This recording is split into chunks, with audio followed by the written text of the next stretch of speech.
At first glance, one could see a teenage boy with a very tense facial expression sitting in his living room during the cold winter season. His name was Yoshizumi Yuya, a freshman in high school. Facing him were several intimidating men dressed in black suits and sunglasses. Each bore scars on their faces, a clear indication that they were not people to be trifled with. One of them, a man wearing glasses, asked Yuya where his father was. Yuya responded nervously that he didn't know. He had just arrived home earlier that day. To support his claim, he showed them a document he found on the living room table. Upon seeing it, one of the men erupted in anger, lamenting that Yuya's father had ultimately run away, leaving his son all alone. Yuya's tension grew. According to Yuya, his father's motto was, "You never know what will happen in life." Always hoping for a windfall, he would jump on the latest trends but was invariably one step behind. By the time he tried to capitalize on these trends, they had already died down, leaving behind unsold merchandise and a pile of debt. Despite being an ineffective father, he was dearly loved by Yuya's mother. Over time, she retained her youthful beauty, and when Yuya walked with her, people often mistook her for his sister. Yuya felt proud of his gorgeous mother, who was also an excellent cook. Curious, he once asked her why she married such a useless man. She replied that there was something endearing about a man trying his best in his own imperfect way, and she admired his genuine effort. Yuya thought that love truly made people blind, as the adage goes. While he admired those who worked hard, his father's past was beyond Yuya's acceptance. He also blamed his father for the predicament, faulting him for never sharing the troubles with the family. Yuya then asked Taka-san, one of the men, how much money his father had borrowed this time. Taka-san replied reluctantly that it was about 30 million yen, and that Yuya's father had continuously borrowed money to pay back previous loans, causing the debt to balloon over time. Yuya's earnings from his summer job and New Year's money in his personal account were nothing compared to this amount. Despite the intimidating appearance of Taka-san and his crew, Yuya was not particularly afraid of them. He had known Takashi Umichi, affectionately called Taka-san, since primary school. Although he looked like a tough guy on the job, he had always been kind to Yuya and gave him the feeling of an older brother. Even so, 30 million yen in debt was a huge burden. Taka-san cursed Yuya's father bitterly, calling him a weasel for leaving his son behind and fleeing abroad, abandoning responsibilities to lawyers. This prompted a flashback to the day Yuya came home from high school to find the house empty and a letter on the living room table. In it, his parents explained that they had decided to leave Japan, feeling it was too small for them. They were heading to Las Vegas to try their luck at casinos and had arranged for a lawyer to manage their affairs.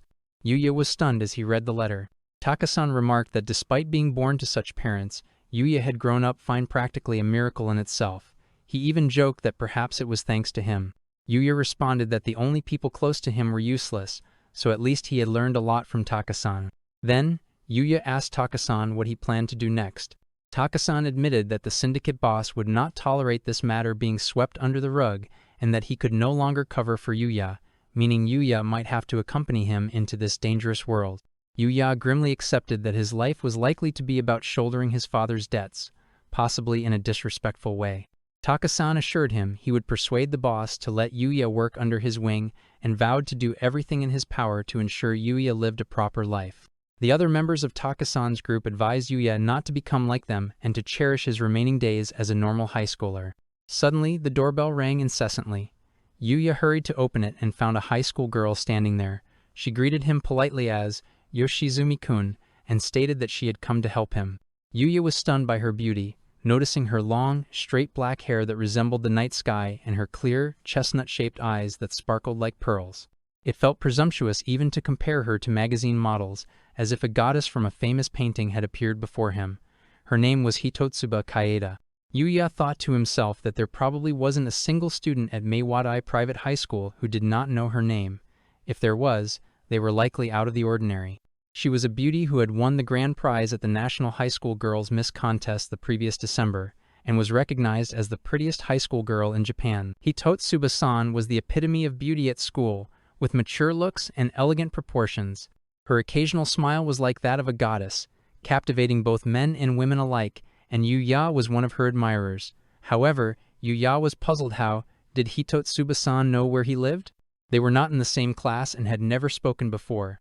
Kaeda noticed Yuya's red face and asked if he was cold or feeling unwell, worryingly suggesting he might have a fever. Flustered, Yuya insisted he was fine. Still concerned, Kaeda gently checked his forehead and remarked that he was slightly feverish and should visit a hospital. Embarrassed, Yuya dismissed it as her imagination and asked why she had come to his house and what help she intended to offer. Kaeda replied that she should come inside and help him properly.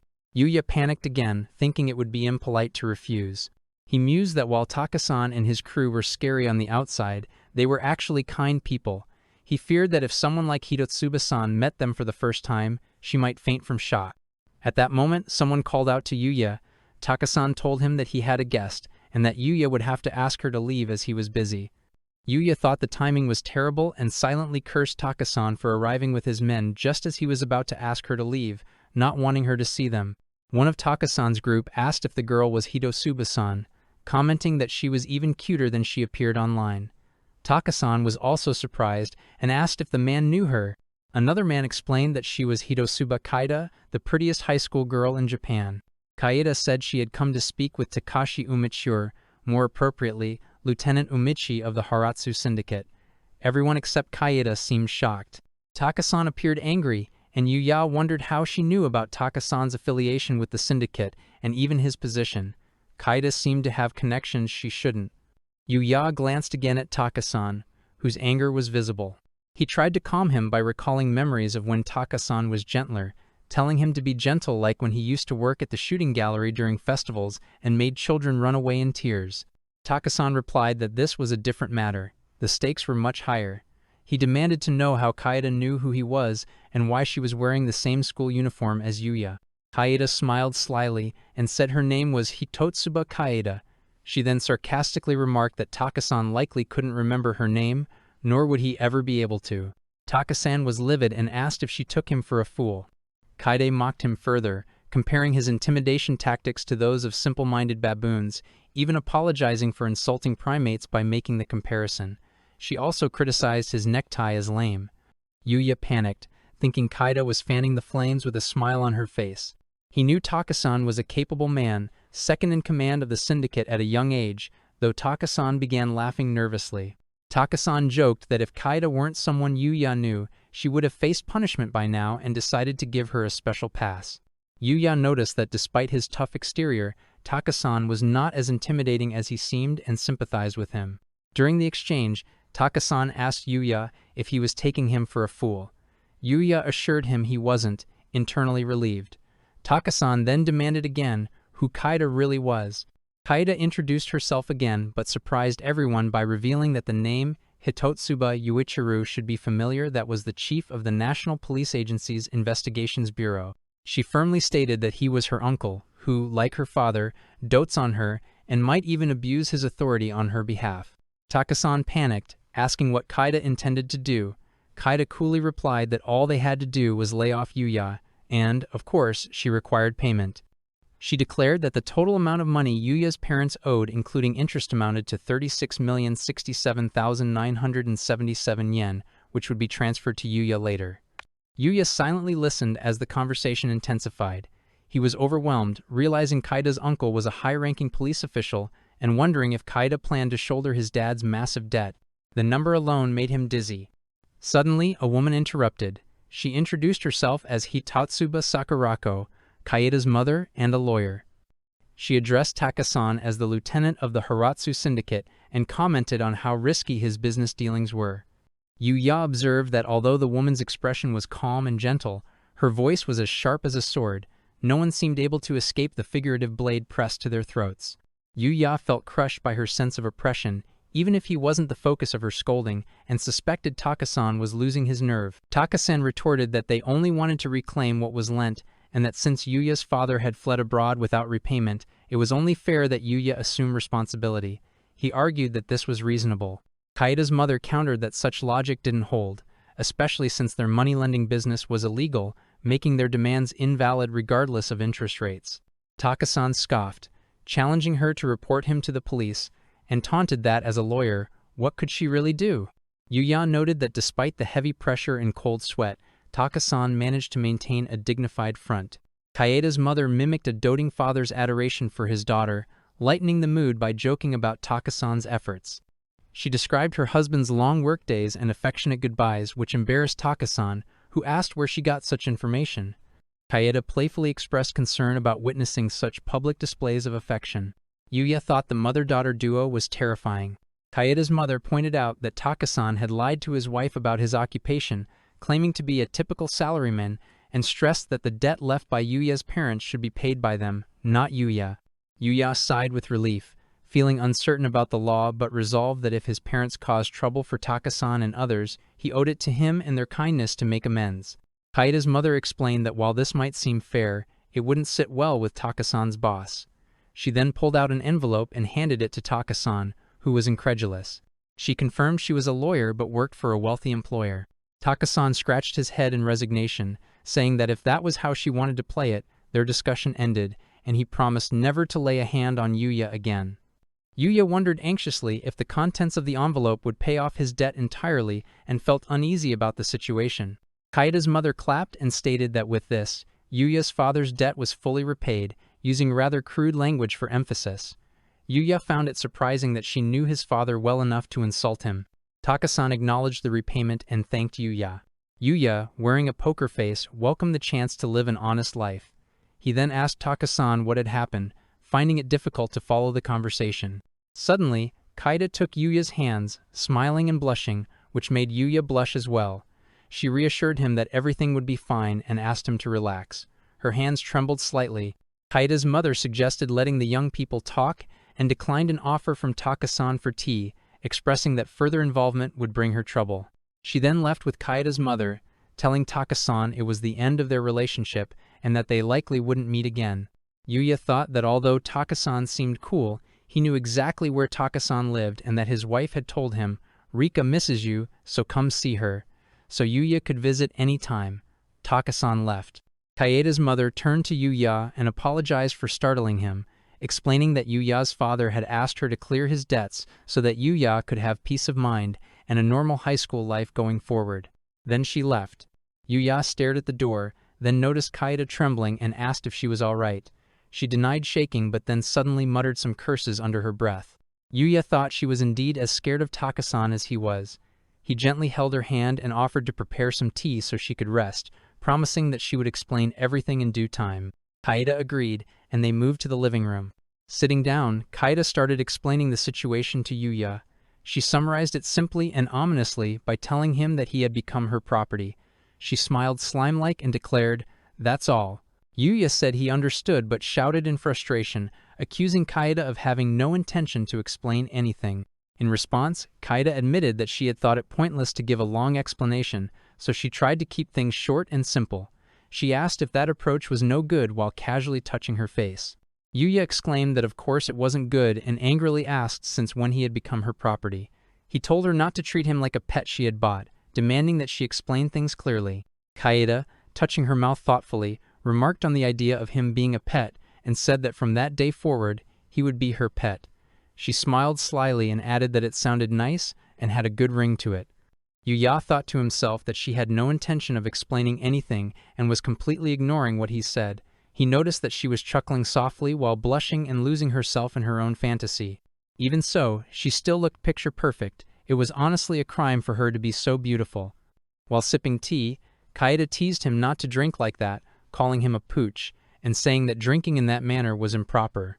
She apologized to Yuya for getting a bit too carried away and asked where they had left off in their conversation. Yuya replied that they were discussing the part about him becoming her property. Kaede smiled and said, "That's right. They had been talking about why he had become her property." She then explained that the fact of the matter was that his father had come begging in tears to her mother. Yuya wondered why his father had begged in tears to Hitotsuba, San's mother.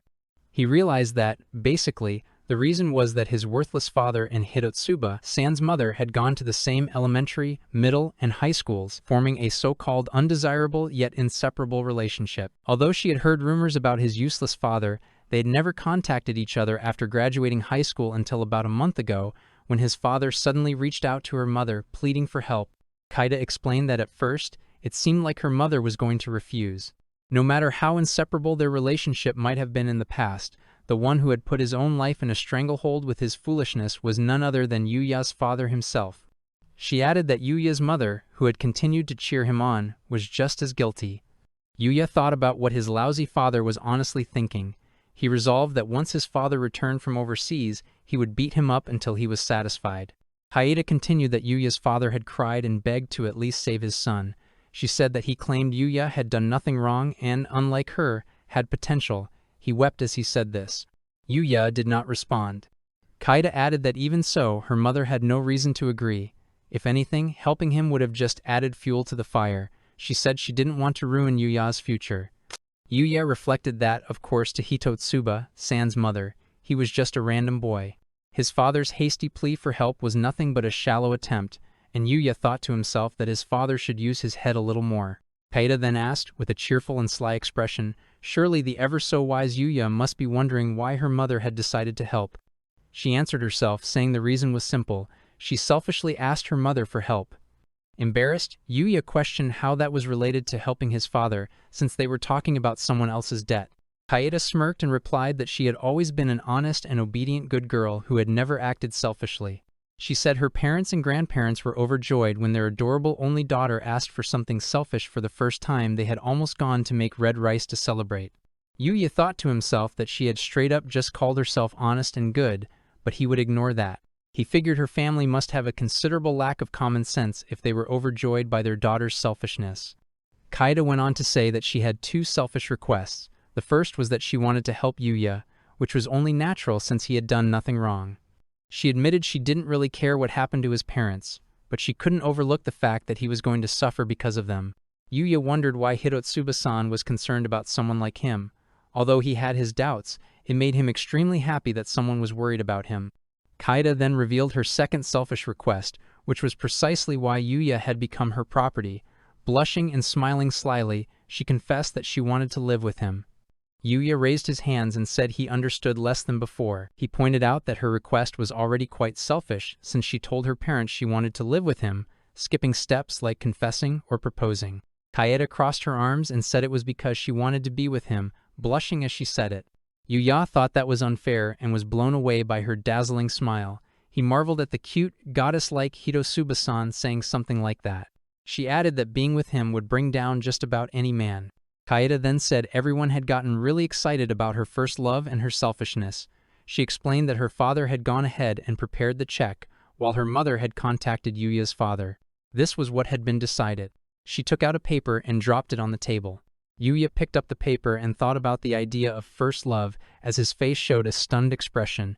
He read the contents, which were a written pledge stating, approval of Yuya and Hitotsuba-san living together. Approval of Yuya being registered and adopted into the Hitotsuba household after he turns 18 and graduates from high school. Furthermore, after the commencement of cohabitation, Mr. and Mrs. Yoshizumi would be permanently banned from having contact with Yoshizumi Yuya. Yuya screamed in disbelief, asking what this was about. He realized that not only would he be living with Hitotsuba-san, but after graduating, they would get married and he would be adopted into their family. He was shocked that his parents had approved this arrangement. Seeing the signatures, he acknowledged that both responses were indeed in favor. He imagined his mother casually saying that with that, Yuya-kun would also be happy. Kaede reassured Yuya not to worry, saying she intended to provide for him. However, since he had a good heart, he would probably feel bad about her taking care of him. Therefore, after he got adopted into the family, he would work by her father's side and eventually become the company president of the Hitotsuba group.